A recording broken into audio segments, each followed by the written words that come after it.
So I'm working on a big story that I thought I was going to release today, but I want to make sure I have all my ducks in a row, as there are a lot of players involved, and the stakes are significant. I should have it ready for earlier this week, once everyone's back in the office and responding to emails. Anyways, instead, I have a quick Mayor Currie story from Amaranth. This time, he was protesting the fact that Amaranth was making a donation to the food banks back in April, when people were losing their jobs due to the pandemic and really needed the food banks. Don't worry though, we have his reasons why. They may just seem silly to many of you considering what has occurred since. Hi, I'm Josh McEwen with Dufferin News, and I know it may seem like there's an agenda against Mayor Currie, and I'm going to be honest, I don't know if that's true yet, but I'm trying to figure it out and find out as much as I can. This means I'm going through old meeting minutes and hours of recordings. What I've learned is, more often than not, there's something newsworthy in each of them. I have to imagine not many people are listening to them or going through it because there's a lot there. Anyways, I encourage you all to watch your council meetings if you can. A lot of them are accessible through the town's websites now as they're being recorded. Check them out if you can again. There are some people in our community doing some great work, working hard. And even if we all get caught up in our own stuff to notice it, it does make a difference. I'm not talking about buying new signs though. We noticed that, and I don't know who in Dufferin actually benefits from that one. If anyone has a tip on that, please let me know. But I'm not wasting my time making the inquiries on it. It doesn't matter. They're signs.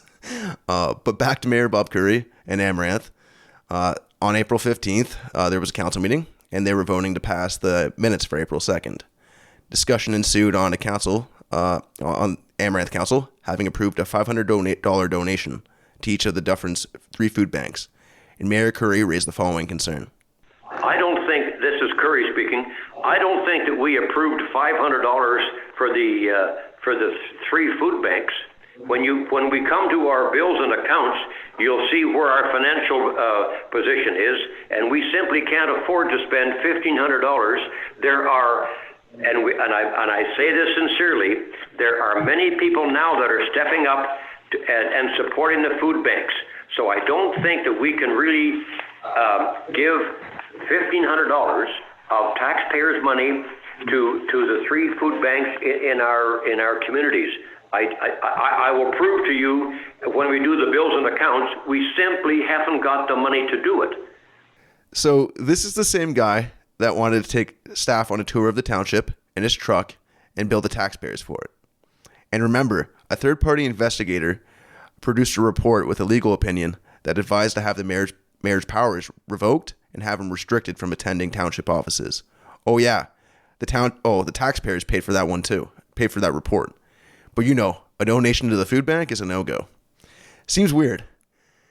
So disagreeing with it isn't necessarily protesting it, although that may actually have occurred at the meeting when when the vote actually took place. I just can't get the recording. That being said, Mayor Currie did do a protest vote against the meeting's minutes in an expression of his displeasure, as stated by Mark Tyson, who was councillor at the time. Listen to the mayor's vote and Tyson's response to it and see for yourself. Mr. Mayor, how do you vote? No. Thank you. He's not happy, but it's what happened. So after the no vote, you can hear former councillor Tyson say how the mayor's not happy in reference to Amaranth's donation to the food bank, but that's what happened at the meeting. To be absolutely clear, this vote was just to confirm last meeting's minutes. Mayor Currie may have hoped to overturn the donation to the food bank by rejecting these minutes and then putting forth another motion to overturn the donation, but nobody else bit. Regardless, Mayor Currie was the last vote, and he knew that he wasn't going to get his way, as he saw everyone else vote yes before him. But he still made the vote in an ineffectual protest. But hey, at least this time, he didn't call the rest of council scumbags and trash for wanting to make a donation, again, to the food bank.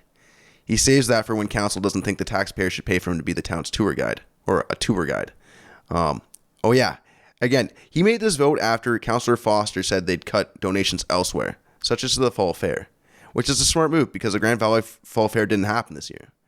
But this wasn't good enough for Currie. Anyways, food banks need our support, and thankfully there are people who do care enough to do that. In fact, Deb Van Galen and her family are doing the Ride for Food campaign, raising $5,000 for the Orangeville Food Bank. The month's almost up though, so let's help her make the goal. Food donations can be dropped off at Fifth Avenue Dental and Cycling Elements. And cash donations can be made through the link provided in the post associated with this video. Also, if you need food, use the food banks if you need to. That's what they're there for. Please don't go hungry. Anyways, this is supposed to be quick, so we'll end it here. I'm Josh McCune with Dufferin News, and until next time, have a great one. Thanks for listening.